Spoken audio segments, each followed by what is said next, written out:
and myself when we traveled to your beautiful country 5 years ago. It's hard to believe, so long ago, and it seemed like yesterday. It was beautiful. We opened the cricket stadium, 129,000 seats, I think the largest stadium in the world, and it was an incredible period of time.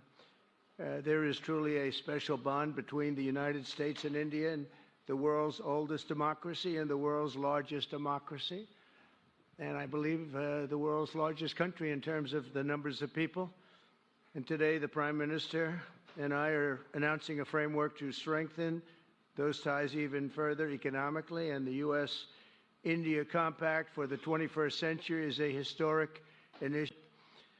Starting this year, we'll be increasing military sales to India by many billions of dollars. We're also paving the way to ultimately provide India with the F-35 stealth fighters.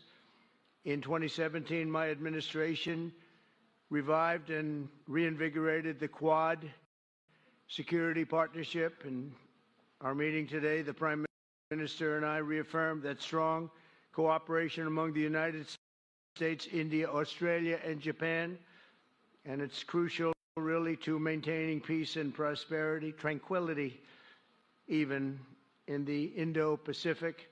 In addition, the United States and India will be working together like never before to confront the threat of radical Islamic terrorism, a threat all over the world, actually. Cooperation among the United States, India, Australia, and Japan, and it's crucial really to maintaining peace and prosperity, tranquility, even in the Indo-Pacific. In addition, the United States and India will be working together like never before to confront the threat of radical Islamic terrorism, a threat all over the world, actually. Today, I'm pleased to announce that my administration has approved the extradition of one of the plotters and one of the very evil people of the world, and having to do with the horrific 2008 Mumbai terrorist attack, to face justice in India. So he's going to be going back to India to face justice. As we deepen our defense partnership, we'll also strengthen our economic ties and bring greater fairness and reciprocity to our trading relationship. As a signal of good faith, Prime Minister Modi recently announced the reductions to India's unfair, very strong tariffs that limit U.S. access into the Indian market very strongly, and really it's a big problem, I must say. India imposes a 30 to 40 to 60 and even 70% tariff on so many of the goods, and in some cases far more than that. And as an example, a 70% tariff on U.S. cars going into India, which makes it pretty much impossible to sell those cars. Today, the U.S. trade deficit with India is almost $100 billion, and Prime Minister Modi and I have agreed that we'll begin negotiations to address the long-running disparities that should have been taken care of over the last 4 years, but they didn't do that, in the U.S.-India trading relationship, with the goal of signing an agreement. And we want, we want a certain level playing field, which we really think we're entitled to, and he does also, in fairness. So we're going to work on that very hard, and we can make up the difference very easily with the deficit, with the sale of oil and gas, LNG, of which we have more than anybody in the world. The Prime Minister and I also reached an important agreement on energy that will restore the United States as a leading supplier of oil and gas to India. It will be hopefully their #1 supplier. In the groundbreaking development for U.S. nuclear industry, India is also reforming its laws to welcome U.S. nuclear technology, which is at the highest level, into the Indian market. This will bring safe, clean, and affordable electricity to millions of Indians and tens of billions of dollars to the U.S. civilian nuclear industry in India.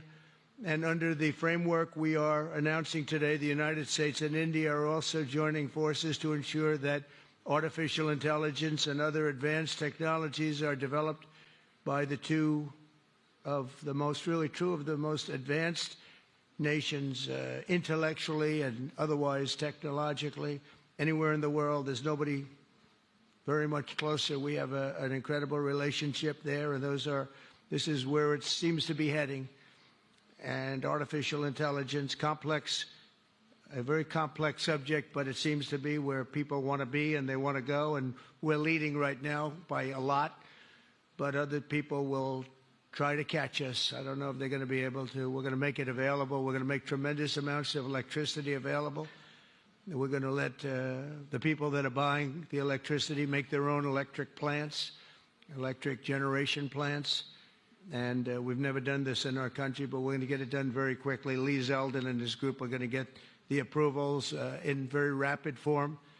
And we're calling it a national emergency, and that's exactly what it is. So we're going to remain at the top of the AI, or artificial intelligence, I think, for a long time to come. And we're going to be working very closely with India and other countries on that.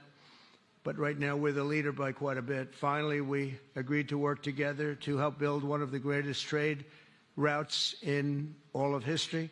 It will run from India to Israel to Italy and onward to the United States, connecting our partners by ports, railways, and undersea cables, many, many undersea cables. It's a big development. It's a lot of money going to be spent, and we've already spent some, but we're going to be spending a lot more in order to stay advanced and stay the leader.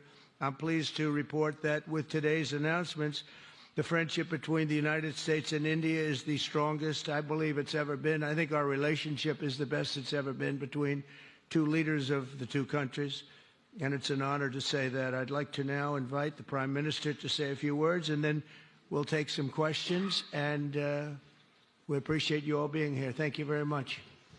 Thank you very much.